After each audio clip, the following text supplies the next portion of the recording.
Bem-vindos, queridos amigos e amigas, ao nosso 15º episódio do podcast Vozes da Lei. Hoje nós estamos aqui com a advogada Mitzi Cremona.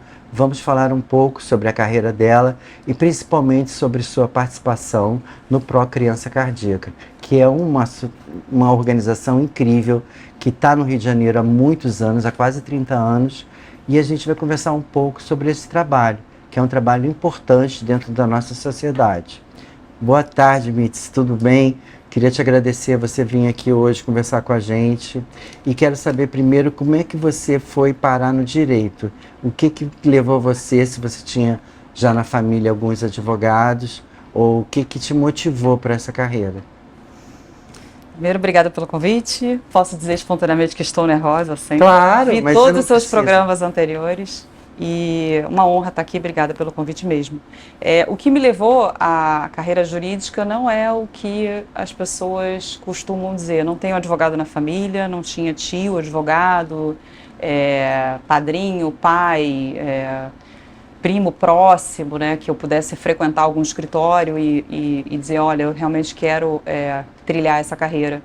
Os meus pais se separaram quando eu era muito nova e aquilo me causou sofrimento. Né, a partilha de bens e partilha de filhos, né, e aquilo me causou, tinha 13 para 14 anos, acho que era isso, e aquilo me amadureceu de uma maneira abrupta, muito rápido, e vi minha mãe e meu pai conversando coisas que eu nem sabia que existiam, né, e naquele momento, obviamente você vê um ou outro desamparado, né, e aí você diz, nossa, justiça. E aí naquele momento você entende o que é justiça, né?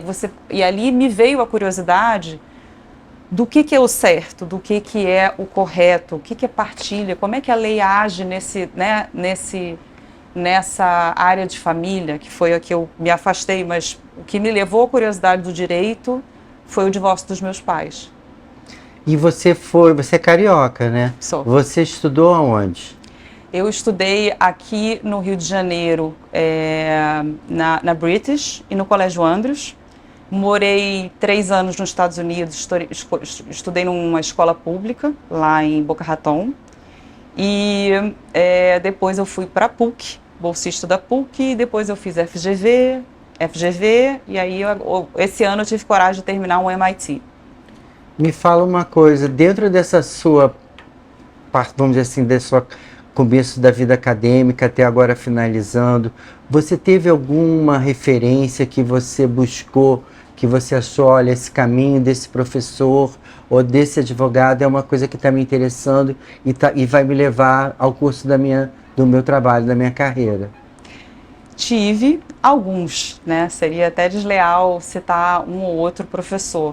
A PUC é repleto de professores bacanérrimos, né? Mas eu acho que todo o aluno de direito, ele sempre olha com muito bons olhos o direito civil, né? E aí eu lembro muito das aulas do Marcelo Trindade. Não sei, vou te dizer que sinceramente que eu não sei nem aonde ele está, o que ele está fazendo, né? Mas eu lembro de algumas frases e uma delas é quem paga mal paga 2 vezes. Então tinham aquelas coisas da aula do primeiro e segundo período que você assistia. E realmente o ganho no primeiro, no segundo, no terceiro ano de conhecimento amplo da vida também, da civilidade, do social é muito grande no direito. Então acho que foi isso. Acho que é o Marcelo. Me fala uma coisa, como é que você mudou de uma carreira que estava já dentro dessa questão civil e da família para uma questão de gestão social, do terceiro setor? Como você fez isso? Zé Ronaldo, acho que foi uma obra do acaso, né? Assim, eu acho que toda mulher, eu vi várias entrevistas suas, as mulheres elas tendem a ir para o mercado jurídico e ter que trabalhar 3 vezes mais do que o homem, né? Na verdade, né? Para ser reconhecida, para conquistar o seu espaço. E aquilo realmente acontece na prática, acontecia muito na prática, né? Quando você entra, eu me formei com 22 anos, e quando você entra nos grandes escritórios, em Big Four, você tem que trabalhar o dobro para ter o mesmo reconhecimento que um homem. E aquilo tudo mexia comigo, né? E aí eu dizia, pô, mas qual o propósito disso tudo? Onde isso vai me levar? Até o dia que eu engravidei. E aí eu disse, nossa, mas como é que eu vou fazer trabalhando essas horas todas por dia? Como é que eu vou ser mãe? Não vai dar para ser mãe? Como é que amamenta? Como é que eu faço nessa situação? E num telefonema que eu dei para a mãe de um grande amigo, que é a doutora Rosa Célia, falei, bom, eu vou ligar para tia Rosa e vou perguntar para ela se tem uma obstetra, se ela pode me indicar alguém. E nesse momento ela disse, você quer trabalhar comigo? E eu não entendi muito bem aquela pergunta. Eu estava querendo um obstetra, e aí você quer trabalhar comigo, e aí o propósito. E aí aquilo ficou na minha cabeça bastante tempo, né? Eu tive a Betina, e aí quando eu tive a Betina, eu ainda continuava no escritório, preocupada com essa questão, né, de ser mãe e trabalhar. E aí eu lembrei da doutora Rosa. Eu falei, bom, acho que pode ter um propósito ali. E aí nós conversamos e ela disse, olha, eu tenho uma organização social, que é o Pró Criança Cardíaca, que está fazendo 28 anos ano que vem, e eu vou construir um hospital. Eu falei, a senhora vai construir um hospital? Eu queria que alguém trabalhasse comigo que fosse honesta e que fizesse direito, acho que vai facilitar. Eu olhei para ela e falei, mas eu não sei nada de hospital, não sei nada de terceiro setor, não sei nada de organização social. Você tem vontade de trabalhar na área social e ajudar quem precisa? É só isso que você precisa. E aí, Ronaldo, virou uma chavinha em mim, fiquei enlouquecida, cheguei em casa, falei com o pai da minha filha, olha, eu acho que eu vou trabalhar nisso, se não der certo, eu falei com ela que eu vou ficar 6 meses, eu volto para o direito, na época eu estava em direito tributário, eu volto para o direito tributário, na parte internacional até. E aí, na conversa com a doutora Rosa, eu falei, olha, se não der certo, eu posso sair, posso voltar, a senhora vai ficar muito chateada comigo? Não. A gente estabelece uma ligação aqui de 6 meses. E aí eu saí de lá feliz, mas eu falei, que loucura, né? MBA disso, MBA de aquilo, e morou fora, e aquilo, eu vou construir um hospital. E nessa conversa eu falei assim, mas com que recursos? Ela, zero, não tenho recurso nenhum. Eu voltei para casa, conversei, foi muito engraçado. Meu pai, economista, foi vice-presidente muitos anos de uma multinacional. Ele, mas Mitz, você vai fazer o quê? Você estudou direito, você vai o quê? Distribuir panfleto na rua? Você vai ligar para os outros para pedir dinheiro? Falei, pai, eu não sei muito bem o que eu vou fazer, mas eu vou. E aí, Ronaldo, fiquei 6 meses, aí eu falei, vou ficar mais 6. E aí a gente começou a levantar recursos, e aí eu comecei a ter contato com as pessoas que ela me abria as portas, como prefeito, procurador, vigilância sanitária, Ministério Público, para que a gente realmente entendesse como é que a gente ia construir um hospital na Zona Sul do Rio de Janeiro, com recursos doados e conforme a legislação adequada.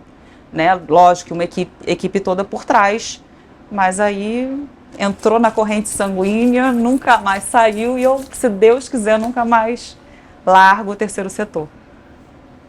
Eu achei muito importante porque quando você fala da construção do hospital, parece que você está falando de um sonho. E aí que é um sonho de uma pessoa. Mas aí você contou que não era o sonho de uma pessoa, era um sonho de várias pessoas, de muitas pessoas, que aquilo fosse se realizar e que você entrou nessa jornada. Como é que foram suas primeiras dificuldades para que isso acontecesse? Eu acho que o fato de eu ter vindo de uma carreira, vamos dizer, né, de uma adolescência esportiva me ajudou, porque é muito difícil mesmo, né? Eu vejo, eu trabalho há 14 anos com a doutora Rosa Célia.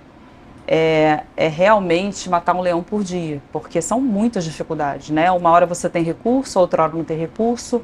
No terceiro dia que você está construindo o hospital, a legislação muda, porque na verdade souberam que estão construindo o hospital na Zona Sul do Rio e decidiram que a área de recuo em caso de incêndio tem que ser maior, e você já está com aquele projeto aprovado e já está com o recurso certo para a construção de X andares com aquela área de recuo. Então é só um exemplo, né?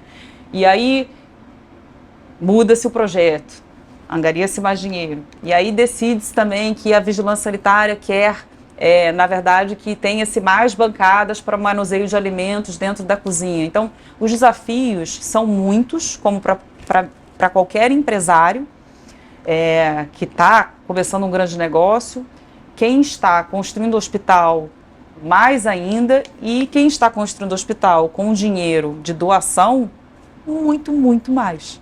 Então, realmente foi um desafio tanto. Eu vejo assim que o nosso país é um país assim, muito solidário.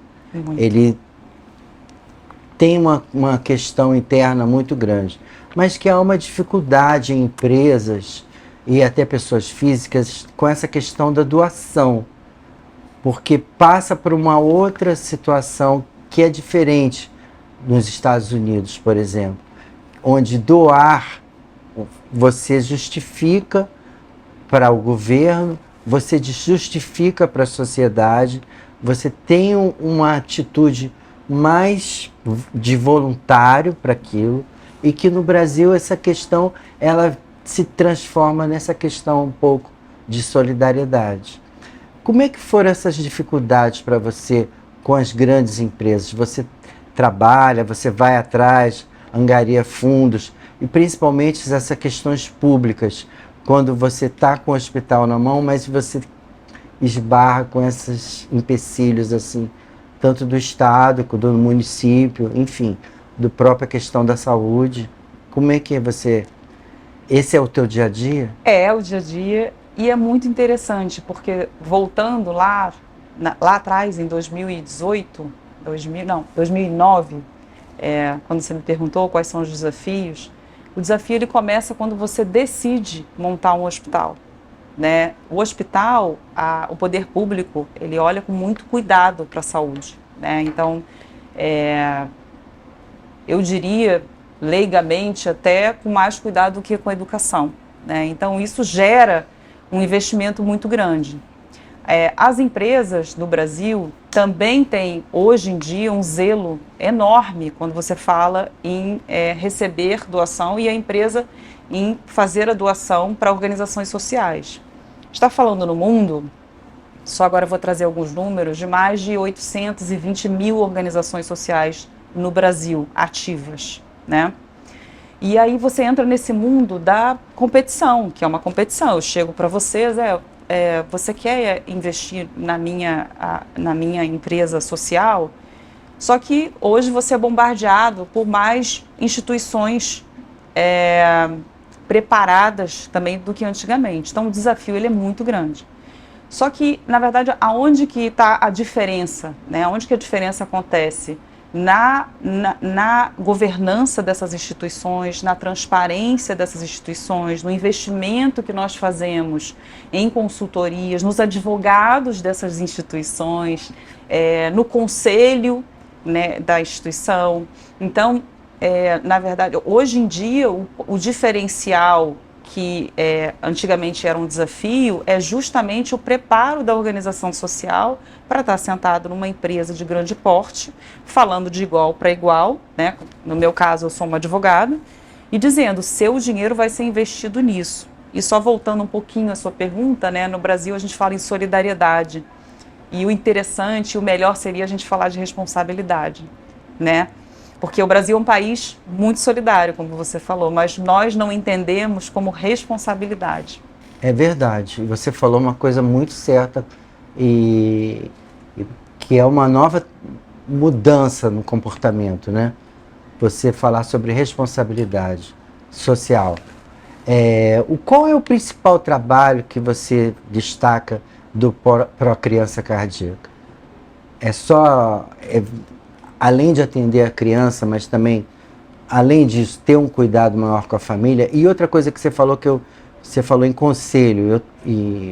Conselho administrativo, para mim, é um lugar onde a mulher, hoje, acha um pouco ainda fora desse momento. E a doutora Rosa Célia, uma mulher à frente do tempo dela, né? Você vê que ela é uma mulher à frente. E pela luta dela e tudo. E esse conselho, ele tem muitas mulheres participantes. Você, como advogada, você sente quando você chega a uma empresa, por você ser mulher e ela ser mulher, isso tem uma certa dificuldade ou não? Não. Não? O Procriança é uma empresa feminina. Nós temos 10 cardiopediatras, te dando um exemplo. 9 são mulheres. A presidente do Conselho Deliberativo Administrativo do Procriança é uma mulher e é uma advogada. Então, o Procriança, olha o orgulho que eu estou falando, o Procriança, na verdade, é uma empresa social liderada por mulheres. Claro, estamos no ideal? Não estamos, né? Temos a doutora Fernanda Freitas, que é a presidente do nosso conselho, mas o restante do conselho é masculino, né? Então, eu acho que em termos de governança e participação feminina, nós estamos indo bem, mas podemos melhorar. O Procriança Cardíaca, ele tem como foco o tratamento da doença cardíaca da criança e do adolescente em situação de vulnerabilidade social. Só que em volta desse tratamento, nós temos outras atividades, vamos dizer assim, assistenciais de suma importância. Porque não adianta você absorver uma criança, cuidar da parte cardiológica dela, a gente faz o check-up cardiológico dessa criança no primeiro dia. Se há necessidade de algum exame no hospital, por exemplo, exames de sangue, teste ergométrico, no mesmo dia, essa criança sai com o papel do Procriança e vai para o hospital parceiro na mesma rua, realiza o exame solicitado. No mesmo dia que ela vai fazer o check-up, ela tem um diagnóstico. Eu duvido que você, com seu plano de saúde, tenha diagnóstico no mesmo dia e faça os exames no mesmo dia. E a equipe se fala do hospital, a equipe do hospital liga para a equipe médica do Procriança, para a diretora médica, doutora Isabela, e o diagnóstico está feito, Zé. E a conduta dessa criança já está sendo traçada. É uma cirurgia, não é cirurgia, ela vai só ser acompanhada, ela precisa de, na verdade, um tratamento odontológico, que a criança ou qualquer pessoa cardiopata, ela tem que ter a boca limpíssima. Então, além do trabalho cardiológico, dos exames, dos procedimentos invasivos, né? Então a cirurgia cardíaca, a ablação e o cateterismo, o Procriança realiza também sem custo nenhum para essa família.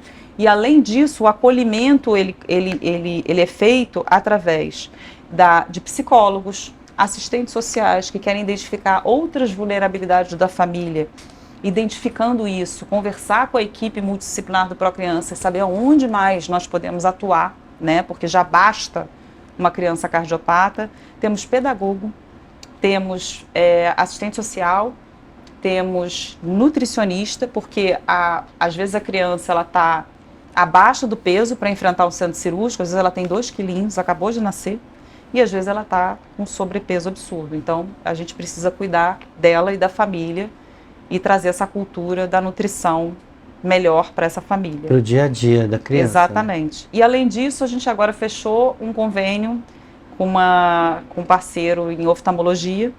Então, a gente identificava alguma dificuldade da criança em enxergar, a gente identificou uma criança que tinha 22 graus no olho e a mãe com 1 grau no olho, ela já não estava enxergando, né? Aí proporcionamos para ela também óculos, atendimento e uma melhoria da visão dela. Então, Zé, respondendo, tudo que a gente puder fazer, a gente vai fazer. Me fala um pouco sobre as premiações do Procardíaco. Acho que, assim, o Procriança, ele tem muitos anos, a doutora Rosa Célia é pioneira na medicina em pediatria, né? E o Procriança é reconhecido por tratar a cardiopatia congênita como ninguém no Brasil, né? Então, quando começou a pandemia, eu vi que isso era na verdade um instrumento importantíssimo para acreditação, inclusive internacional. Imagina a experiência, o banco de dados e o material acadêmico, né? Que poderia ser trabalhado nacionalmente e internacionalmente com a quantidade de crianças. Nós já recebemos mais de 16 mil crianças e adolescentes no projeto, com cardiopatia. Então, começamos a fazer applications e esse ano a gente conseguiu a primeira internacional, que é o Top 50, que nós ocupamos hoje a 41ª colocação de uma instituição renomada sediada em Genebra, em que eles avaliam a nossa capacidade técnica, a nossa governança, a nossa forma de tratamento, o nosso impacto causado no Brasil, no estado do Rio, a nossa importância médica e a nossa gestão. Então, esse foi o primeiro prêmio internacional. E por que isso é importante, né? É importante porque se eu chego para você, Zé, na sua empresa e converso com você e falo, Zé, eu tenho auditoria externa, eu tenho um conselho atuante, eu tenho um código de confiança, eu tenho treinamentos constantes, eu tenho demonstrações financeiras auditadas por uma auditoria externa, sem ressalvas. Você vai dizer, poxa, Mitz, bacana. Mas, Zé, esse ano eu ganhei uma acreditação internacional de um órgão em Genebra. O olho já pisca, né? Muda, né? Assim, então é um diferencial para outras organizações. Então eu acho que esse ano foi a principal conquista do Procriança, junto com uma cadeira na ONU como conselheira especial para assuntos especiais. Então essa foi realmente muito bacana, a gente receber o convite para participar como conselheira especial da ONU no assunto cardiopatia congênita. Você acredita que o Procriança Cardíaca, ele tem uma visibilidade grande dentro do Estado e ele consegue atingir outros estados? Porque eu desde menino escuto do Procriança Cardíaca, mas eu sentia que era uma coisa assim meio local da minha geração, das mães, das minhas amigas, quando tiveram filhos, tiveram alguma dificuldade, procuravam a doutora Rosa Célia, mas era uma coisa como se fosse uma tiazinha da família, entendeu? Isso você acha que avançou, principalmente nessa questão social, né, de atender crianças da nossa periferia, dos nossos municípios mais próximos, e hoje, devido à internet, a coisa amplia de uma outra forma, né? Zé, cresceu bastante, mas é exatamente a definição que você deu, né, do Procriança. Ele ainda tem essa fama, né, de uma instituição local, né, e que atende no máximo a periferia. Só que o Procriança hoje, ele faz mais de 200 atendimentos. E esses 200 atendimentos cardiológicos, no mês, ele recebe crianças do Sudeste, do Nordeste.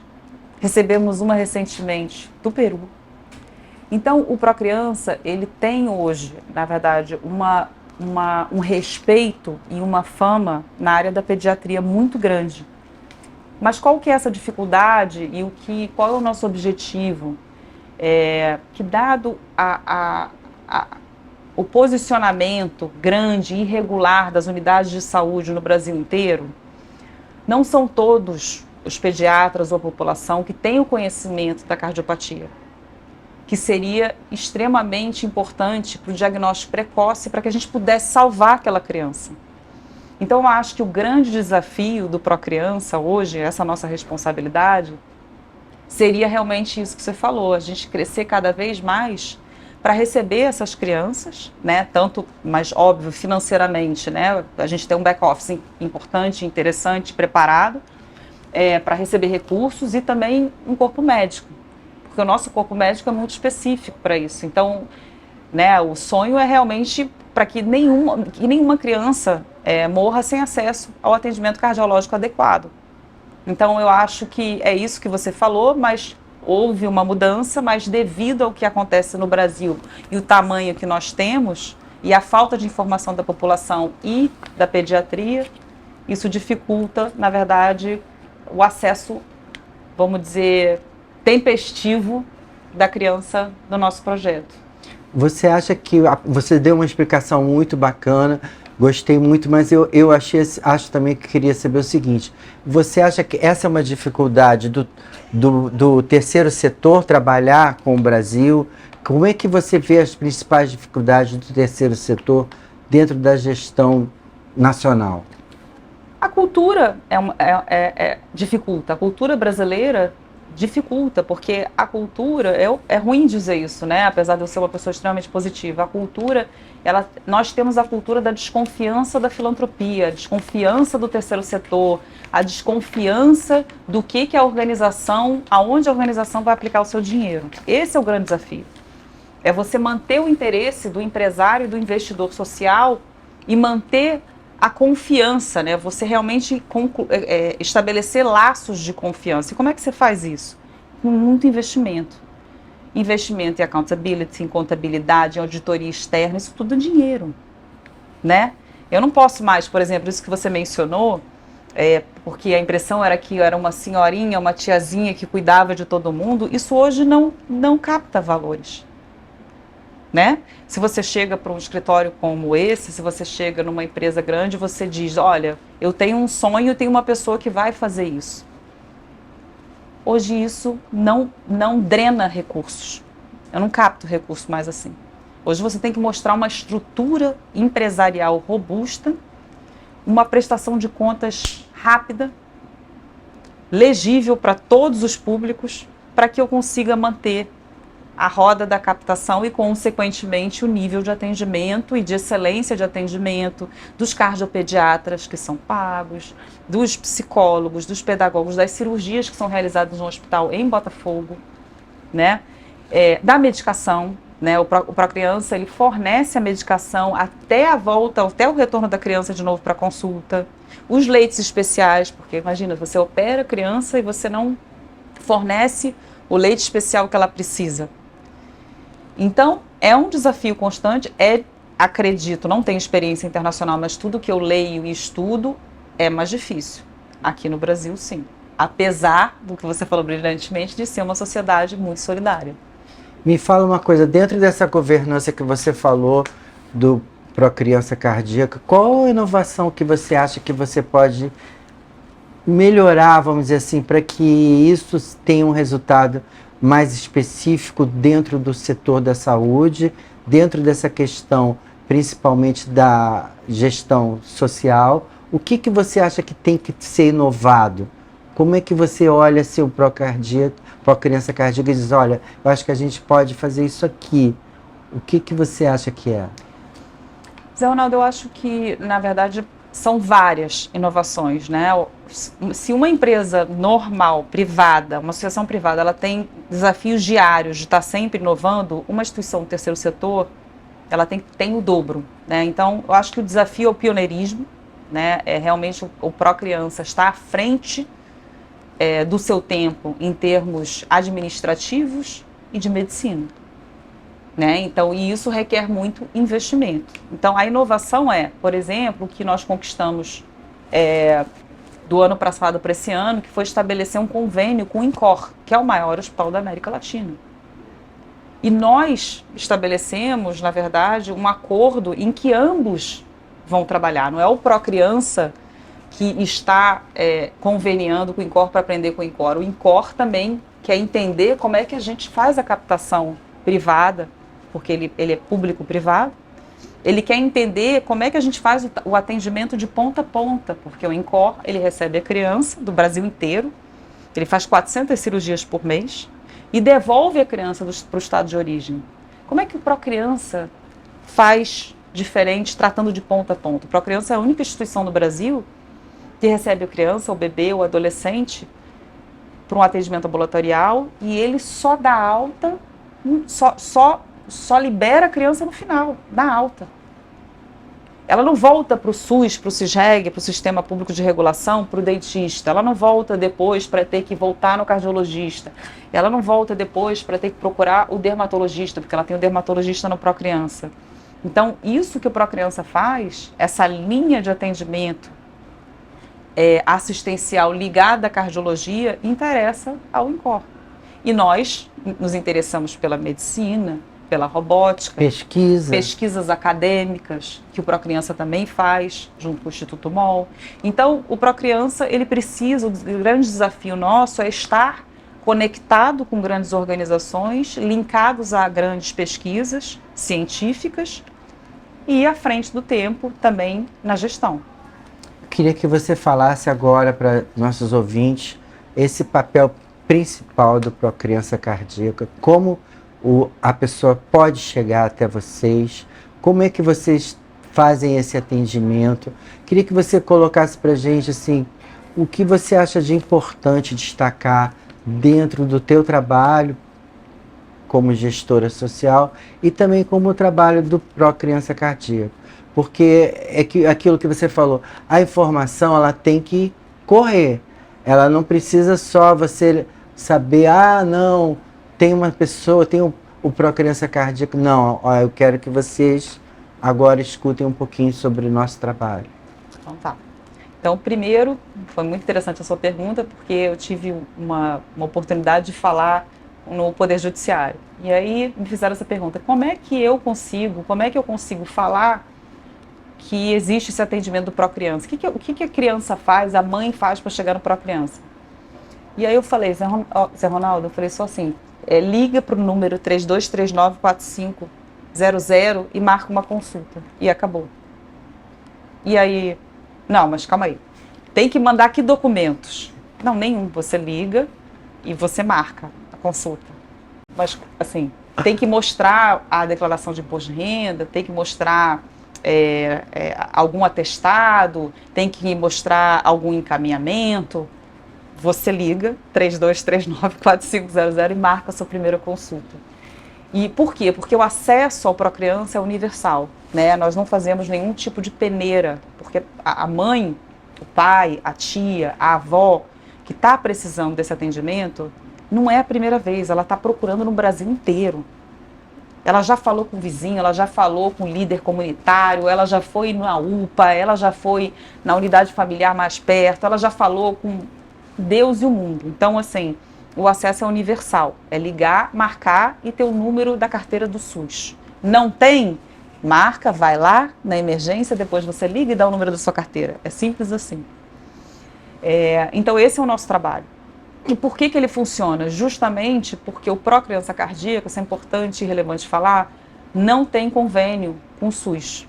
Isso significa que a gente não recebe criança do SUS? Não, recebemos todas. Mas como não existe um convênio, um contrato, não existem amarras.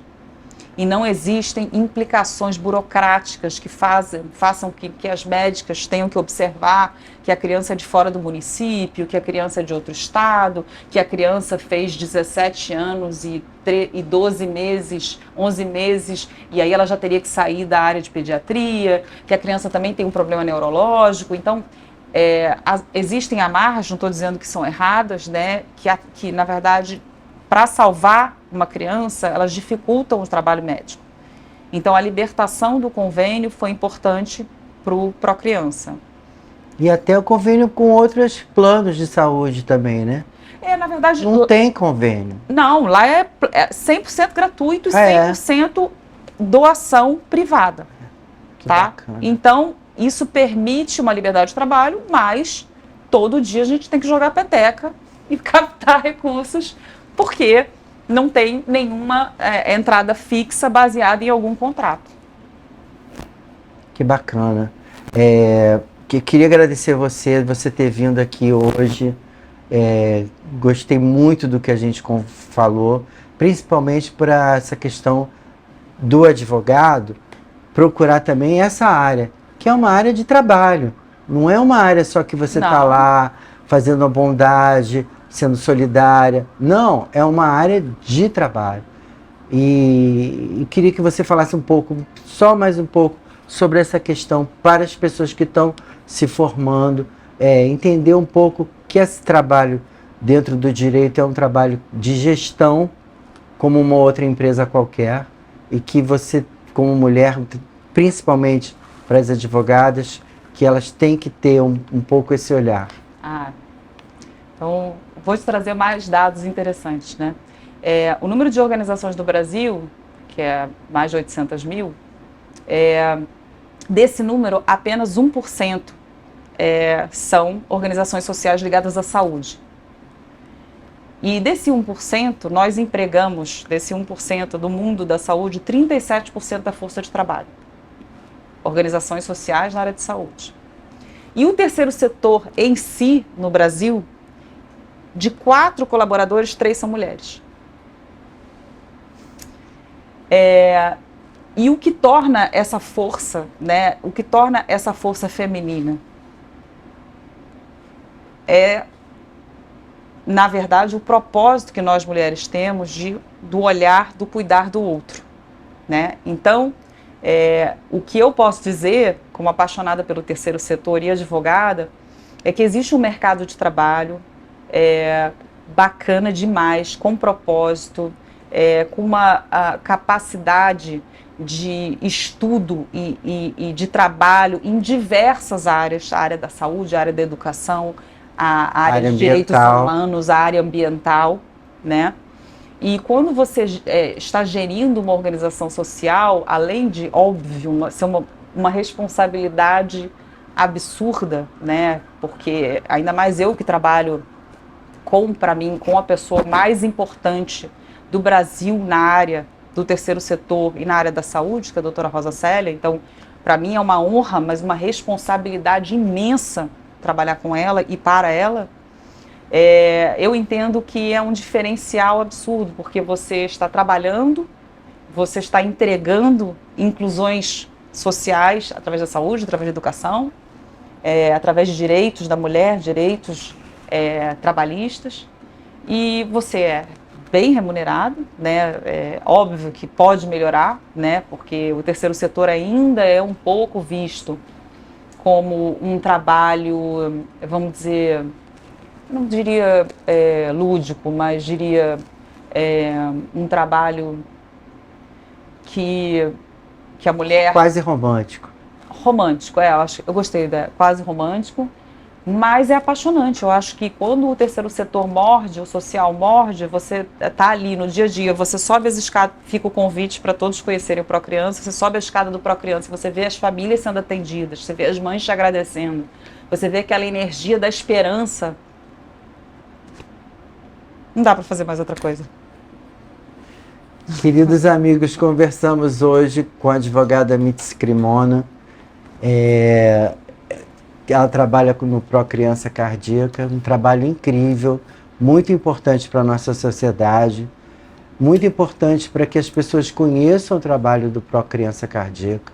É uma gestão incrível e espero que vocês tenham gostado e até o próximo episódio. Muito obrigado, Vozes da Lei. Obrigado a vocês.